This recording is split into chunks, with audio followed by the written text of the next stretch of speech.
I'm speaking to you today as the parent of a young woman who declared a transgender identity aged 17, a month prior to turning 18, completely out of the blue. So many parents feel that they cannot speak out for fear of harming the relationship with their child. I'm speaking because, as I have sadly discovered over the last 3 years, this phenomenon is much, much bigger than my family, and we most certainly do need to talk about it and raise awareness of what is being done to our children. Our daughter has just turned 21 and has been in the transgender bubble for just over 3 years. She had been estranged from us for the past year. However, she miraculously reached out to us exactly 1 week ago. For that reason, the last week has been a very emotional one for our family. There has been so much damage done, and the healing process will be a long and rocky road. Yet right now, I have a glimmer of hope that I certainly did not have when I started writing this speech several weeks ago. Our daughter was raised in a loving and supportive family. She has 3 older half-brothers who are now 31, 33, and 36, and a younger brother who is now 16. They were all raised by us in the same loving way as we raised our daughter.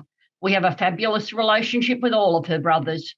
Growing up, she was not particularly girly and did not like dolls, for example. But I thought nothing of that because I hated dolls as a kid, and I was a bit of a tomboy myself. She loved soccer and handball. She was a brown belt in Taekwondo. She tried so many extracurricular activities: dance, singing, gymnastics, swimming, tennis, to name a few. She used to walk with me every morning when I walked our dogs and went to the gym with me as well. She enjoyed shopping with me and choosing her own clothes. We would go and have our nails painted together. We would go to plays and concerts together. We had such a close and loving relationship. She was very smart and did really well at school. She was bullied at school, and as a result of the bullying and the lack of support from the school, we moved her to a new school when she was 13 years old.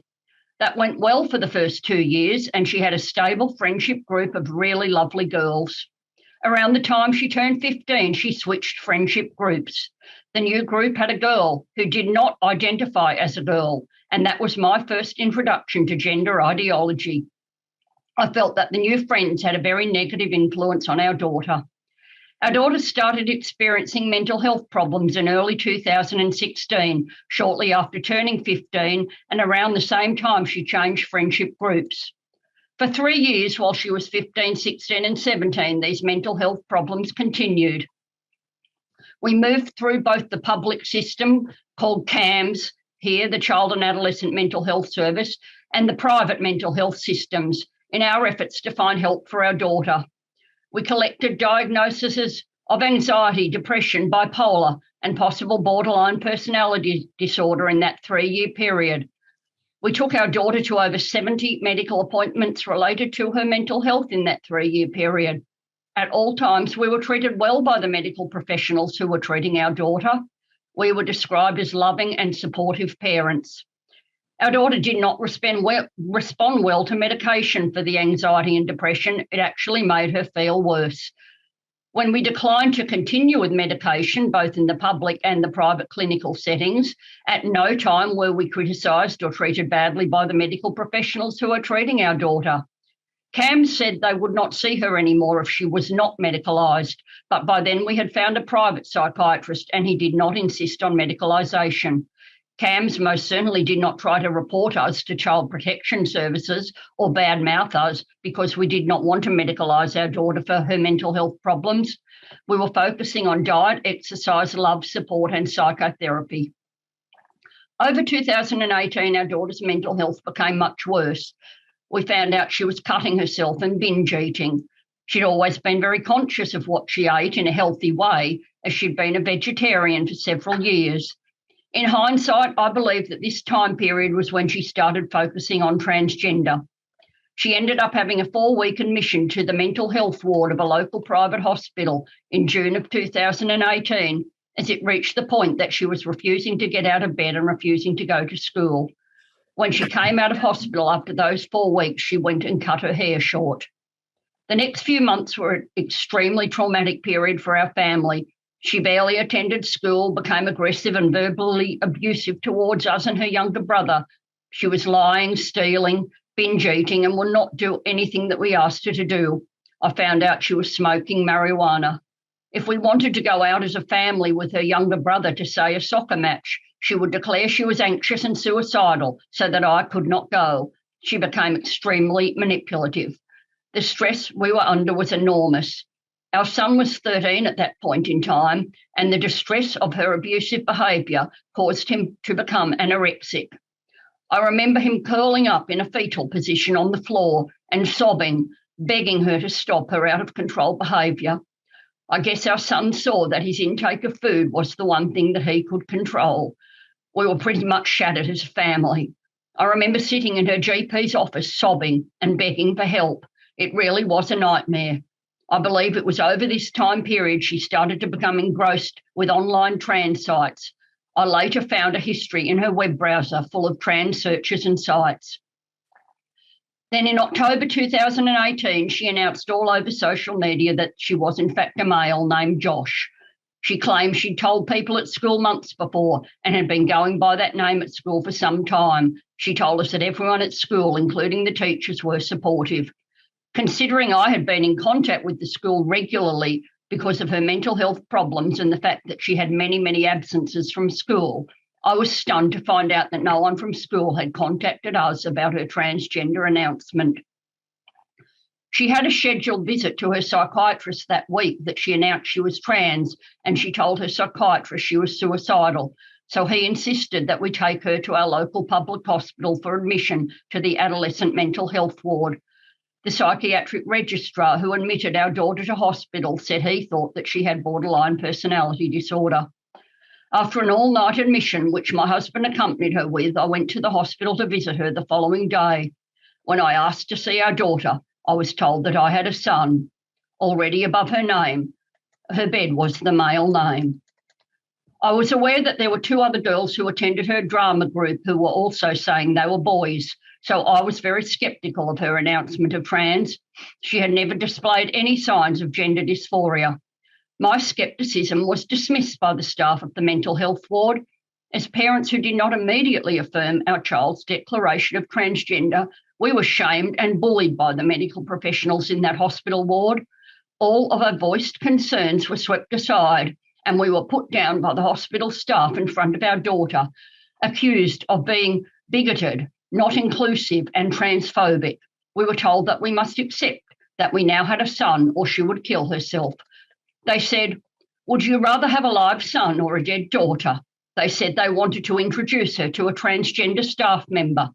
The very next day was a Saturday, and I was called by the hospital to come and take our daughter out on day leave. I remember thinking at that time that they could not be too concerned about her being suicidal if they sent her home on day leave 24 hours after being admitted. At a family meeting at the hospital, we were ridiculed for dressing her like a girl when she was little. They were not one bit interested in her complex 3-year mental health history. We were told that she needed an immediate referral to an endocrinologist for hormones. She was 17 and we said no, that we did not agree to the referral and that we were returning to her GP and her private psychiatrist. They needed our agreement for that referral. The hospital went ahead with the referral and wrote up her discharge summary, saying that we did agree to the referral for hormones. Our GP recommended that we take her to a private psychiatrist in our hometown who specialised in gender. The only trouble was it was a 6 months waiting list before we could get in to see him. From that point in time, being the hospital admission, our relationship with our daughter deteriorated significantly. She came out of hospital after 5 nights and immediately shaved her head.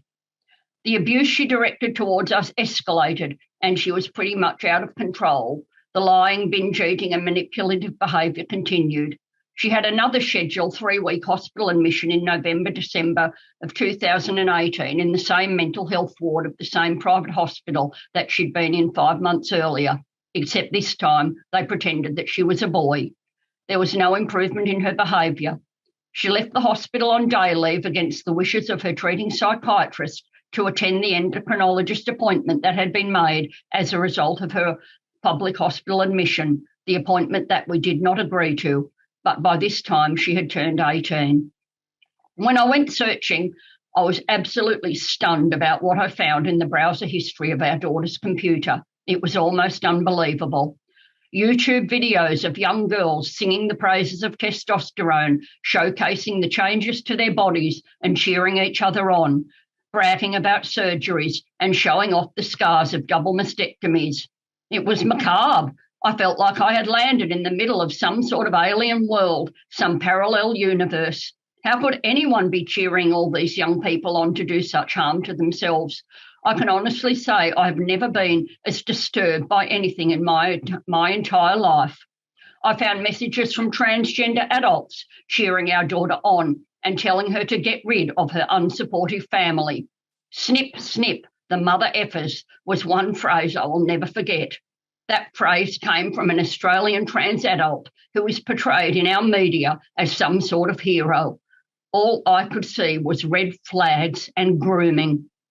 As a family, we were on the verge of breaking down. The stress was unbearable. We were subject to daily torrents of verbal abuse and were called the most despicable things. I was told I was a disgusting and pathetic parent, a white privileged bigot, a boring heterosexual, a transphobe. That abuse went on and on. It was like someone had put a script in her head because it did not sound like our daughter at all. The things she was saying were just bizarre. She would stand with her face so close to mine and unleash her fury.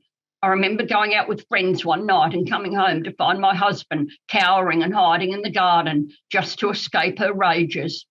We limped through Christmas and the New Year and went on our annual family holiday in January of 2019. She did everything in her power to spoil the holiday, and it wasn't a good time for the rest of us. She was meant to be in her final year of school in 2019. However, due to missing most of the previous year, she could not continue with school. We suggested she do a one-year university course that would give her the equivalent of her school leaving certificate. She enrolled in the course, and on the day she was due to start, she wouldn't get out of bed, telling me that she had taken pills. I called an ambulance and she was taken to hospital. I think I was just skin and bone myself at that time. I lost so much weight with the constant stress. I really don't know how we managed to keep going. When I say it was like living in a war zone, I am not exaggerating. A few weeks later, after the usual torrent of daily abuse from her, I told her I was not going to be treated like that anymore, and her brother lunged at her, and we had to restrain him. She left the house and went up the road to her glitter family, a girl she went to school with whose mother would pretend that she was a boy. She told the mother her father had threatened her, so the mother took her to the police station, and later that evening the police knocked on our door, and a domestic violence order was served on my husband. The police did not even bother to come and talk to us or find out our side of what had happened or how she had been behaving towards us. We realised at that point in time we could no longer have her living with us. A friend of ours owned a house that had rooms that were rented out to university students for accommodation, and luckily one room was vacant, so we moved her in there and helped pay the rent.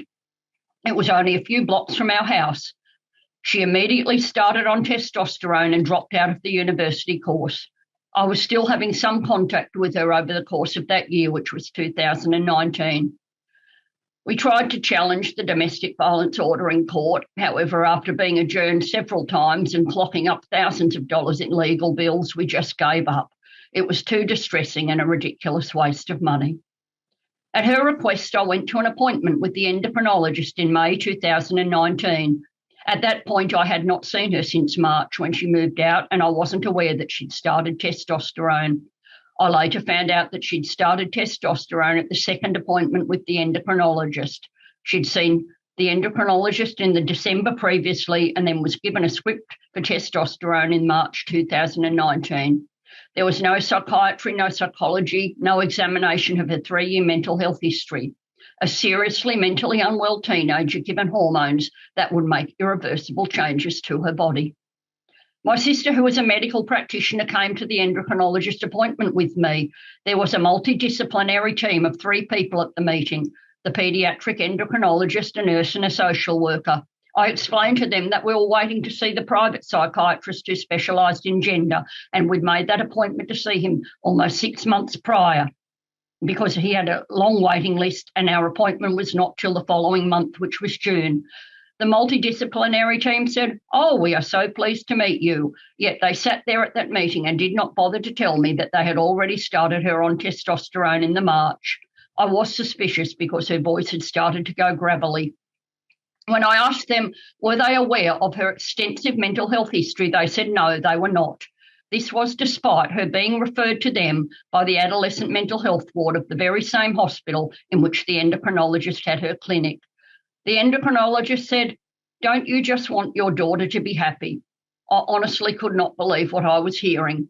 Then they said they were referring her on to an adult endocrinologist as she was now 18. We accompanied her to the gender psychiatrist appointment the following month, and he diagnosed her with complex PTSD, which he said was caused by the childhood bullying. He was shocked that she had been started on testosterone and said that he would not have recommended it. He then told us that he was closing his books to anyone under 25 years of age, so he could not see her again. By now, I had nearly a year of research under my belt. I remember finding Lisa Lippman's research and rejoicing. I remember finding Abigail Shrier's first article, When Your Daughter Defies Biology. I remember finding First Wave Now and Parents of ROGD Kids. I remember being put in contact via the USA with an Australian mum who I ended up speaking to for hours. My goodness, I was actually not alone in my scepticism. The more I researched, the more gender critical articles I found, and the more I realised how shocking and widespread this medical scandal actually was. In September of the year of 2019, I accompanied our daughter to an appointment with the adult endocrinologist.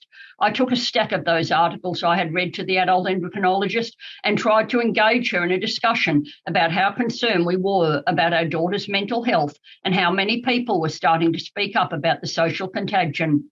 I was dismissed by the adult endocrinologist, who told me, "Your daughter is over 18, she can do what she likes." I remember being in total disbelief. How could a medical practitioner have so little regard for their seriously mentally unwell patient? Our daughter's life continued to spiral. She refused to spend Christmas with us that year. I actually found out she was going to get on a plane and fly to another part of Australia to meet a trans person she met online, a complete stranger. We managed to stop her doing that. 2020 rolled around and she was still doing nothing with her life. I encouraged her to seek mental health help and arranged an admission to a different private hospital with a mental health ward. The hospital had been recommended by a friend. She went in voluntarily in February 2020 for 6 weeks. The psychiatrist she was under refused to discuss her trans identification with us or acknowledge our concerns about the global spike in young women presenting as transgender. It was a total waste of time. She was discharged as COVID was closing in on Australia, and I suggested she go and stay with my 2 sisters who were providing palliative care to our elderly father, who had been discharged from hospital after a fall and we thought he was going to die. My sisters saw firsthand the extent of her mental health problems. She did not get out of bed before 4 p.m. every day. No matter what they did, she refused to try and help herself. After 3 weeks staying with them, she went back to the student accommodation and stayed locked in her room doing nothing. In June of that year, I hadn't been able to contact her for a few days, so I went to her room and knocked on her door, and she finally answered. I can honestly say I've never seen someone living in such squalor. No sheets on the bed, a sea of clothes and towels, takeaway food remnants. My heart just broke. It took me 2 days and countless loads of washing to clean the place up. We eventually had her accepted into a program through the private hospital that she had been in earlier in that year, and that was a weekly dialectal behavioural therapy class. It was a 45-minute drive, and my husband would pick her up, drive her out there and come back for her 3 hours later when the class finished. After the first week of attending the therapy class, she went back to using her own name. Within a few weeks, she stopped taking testosterone. We could see this huge improvement in her. She was coming over once a week for dinner. Our son refused to see her, so he would stay inside the house and we would eat in a back room and watch a movie. She had befriended a lovely French girl who was living in the student accommodation, and she would come around with her and take the dogs for a walk. Then her paternal grandmother died in late August of 2020, and the French girl returned to France, and we noticed that she'd started to bind her breasts again. She told us she'd seen a local plastic surgeon to have the breast cut off. We suddenly had an uneasy feeling and wondered if she could use our private health cover to do this. We rang our health fund and found out that they'd issued a quote to a local private hospital the week before for the surgery. We immediately removed our daughter from our private health fund. We wrote to the plastic surgeon a long letter detailing our daughter's mental health history and our grave concerns, not only for her and her welfare, but for the growing number of young people caught up in what we saw as a social contagion. Our daughter actually gave us permission to speak to the surgeon about her. I asked him, was he cutting the breasts off young women 10 years ago? He sheepishly replied, no. We made it very clear that we did not support our daughter doing this. He made the comment that we were the first parents to object. I know that the two young women our daughter went to drama group with both had their breasts cut off, cheered on by their parents. After speaking to him, we wrote a second letter to him, and I delivered it to him with a copy of Abigail Shrier's book, Irreversible Damage. We also wrote to the private hospital where he operates. We pretty much put them on notice that our daughter was seriously mentally unwell and that we hoped they had procedures in place to ensure patients were able to give consent. We found out that the surgeon called our daughter after that and told her he would not do the surgery. He still advertises for top surgery on his website. I just find it so abhorrent that surgeons are profiteering from the distress of mentally unwell adolescents and young adults. I briefly managed to get our daughter to see another psychiatrist around this time, and knowing that he was gender critical, I had hoped for a miracle. After several sessions with him, she refused to see him again. He did, however, diagnose her with ADHD and being on the autism spectrum as well. The autism spectrum diagnosis really made sense. Hindsight is a wonderful thing. Looking back, I can see that she was always on the periphery of her friendship groups and that she never really felt like she fitted in or that she was like other girls. This clearly became more obvious as she went through her teenage years. Yet of all the health professionals I had taken her to over those 3 years, no one had ever considered autism spectrum. I will just note that the slide that Stella showed common features in ROGD, I could say every one of the features that Stella raised in that slide was our daughter. Sadly, our daughter became more and more alienated from us. We really saw that she had fallen back down the trans rabbit hole, just as we hoped that she was coming out of it. She refused to see us for Christmas 2020, and in January 2021, she told us that she never wanted to see or speak to us again. She moved from the student accommodation and blocked all our numbers. It's now 3 years since she declared she was transgender, and she spent that 3 years on a disability support pension for mental health, not working and not studying. She's attempted study but withdrawn from every course that she attempted. In 2019 and 2020, I wrote countless letters to the hospital who put her on hormones, to the Australian Medical Association, to our state and federal health ministers, to the Premier, to the Prime Minister, to the Australian Health Ministers Advisory Council, and I was fobbed off every time. We complained to our Healthcare Complaints Commission about our mentally unwell daughter being put on testosterone. They dismissed that complaint. We submitted another complaint about the falsification of our daughter's discharge summary by the hospital, saying that we agreed to the hormone referral when we did not. That complaint was also dismissed, saying they ascertained there was an apparent agreement. I've spent 3 years now reading and researching the enormous spike in young people around the world declaring a transgender identity. I devote sometimes many hours a day to research, reading and activism. I've been able to recognise the evolution of gender ideology and its nebulous concept of gender identity, heavily promoted by mainstream media and social media as glamorous, brave, stunning and cool. I have come into contact with so many parents like myself, all gravely concerned about the social contagion that our children have been swept up in and the scale of the harm that is being done by irreversible interventions like hormones and surgeries.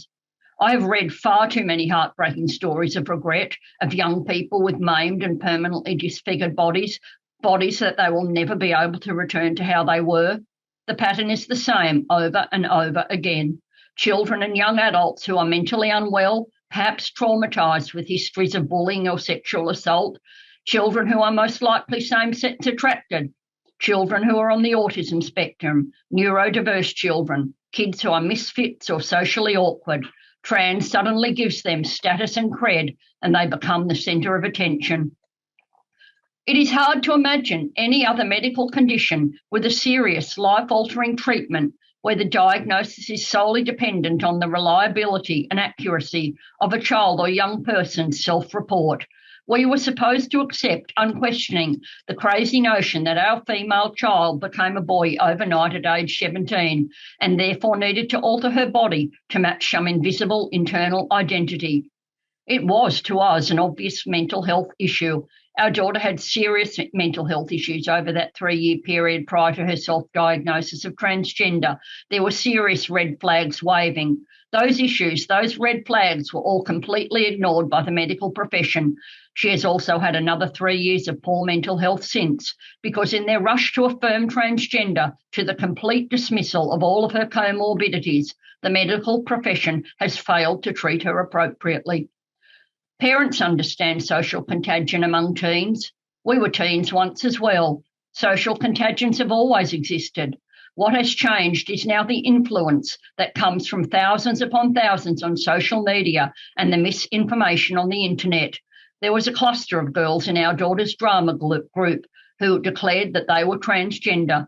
3 young women, all in the same drama class, suddenly becoming transgender. Surely that alone should have raised red flags with any credible medical practitioner. Yet instead of seeing this social contagion for what it really is, the medical profession have lost sight of the Hippocratic Oath and have accepted the self-diagnosis of these young people. It beggars belief. We all know that puberty is an uncomfortable physical and emotional time for adolescents, yet in order to reach maturity, we have to go through it. Puberty is not a disease, and nor is it optional. It's the only path to our adult selves. To stop this in children is inconceivable. To put a mentally unwell and traumatised teenager on opposite sex hormones is inconceivable. What has also upset me greatly is the role that I've discovered that government-funded organisations like ACON and TransHub in Australia are playing in the grooming of young people. These are organisations similar to Mermaids and Stonewall in the UK. I have found out that ACON have actively encouraged our daughter to undergo a double mastectomy and have given her advice that is, in my opinion, negligent. They told our daughter that top surgery is nothing like a double mastectomy for cancer and that she does not need her unsupportive family because they will help support her. We know that they have actively encouraged her to stay alienated from us. The negative narratives and victimhood that these organisations promote are harmful to the mental health of our children. They have us feel that you can make your own chosen family and discard your true family. The true family who actually love you unconditionally, yet want to keep you from harm. As a mother, I read to my daughter every night for years. I took her to plays, to concerts, to musicals. On holidays, she played sport and took part in many cultural activities. Yet I have been labelled an abusive and unsupportive parent by medical practitioners who really don't even know me. Being a member of parent support groups, both in Australia and internationally, has been crucial to help me get through the grief, shock and horror of the last 3 years. Sadly, it has also opened my eyes to how widespread the harm is and how many families have been completely devastated and broken by gender ideology. Once you know what is actually happening, you can't unknow it. Yet mainstream media refuse to report on this scandal and most politicians refuse to engage with it. We are truly in a war to save our children from harm. We need to stop the harm now. We are in the midst of an enormous medical scandal. Thank you.